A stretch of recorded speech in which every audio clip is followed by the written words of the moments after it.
അവൾക്കൊപ്പം എന്നുള്ള ക്യാപ്ഷനോട് കൂടിയിട്ട് ഇന്ന് സോഷ്യൽ മീഡിയ നിറയെ പോസ്റ്റുകളും വീഡിയോസും അതുപോലെ തന്നെ ഒരുപാട് പ്രവർത്തനങ്ങളും എല്ലാം നിറഞ്ഞിരിക്കുകയാണല്ലേ. അത് ദൈവം ഒരു പക്ഷേ അവൾക്ക് വേണ്ടിയിട്ട് തയ്യാറാക്കപ്പെട്ടത് തന്നെയായിരിക്കും. കാരണം ആ ഓരോ പോസ്റ്റുകളും അല്ലെങ്കിൽ ഓരോ വീഡിയോസും അല്ലെങ്കിൽ ഓരോ വാക്കുകളും ആ ഇരയായിപ്പെട്ട ആ സ്ത്രീക്ക് നൽകുന്ന ഒരുപാട് സന്തോഷം സമാധാനം ഉണ്ടായിരിക്കും.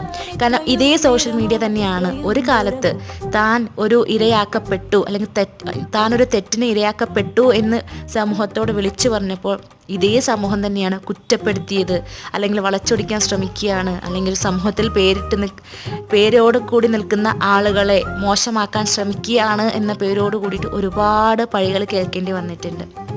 ഇതിപ്പോൾ കോടതി വിധി മാത്രമാണ് വന്നിട്ടുള്ളത്, പക്ഷേ ആരും വിശ്വസിക്കുന്നില്ല ഇത് ദൈവവിധിയാണെന്നുള്ളത്. ഇത്രയും സ്ട്രോങ് ആയിട്ട് അവൾ നിലനിൽക്കുന്നുണ്ടെങ്കിൽ സത്യം അവളുടെ കൂടെ തന്നെയാണെന്നുള്ളത് ഓരോ വ്യക്തിക്കും നിഷ്പ്രയാസം മനസ്സിലാക്കാൻ സാധിക്കുന്നത്.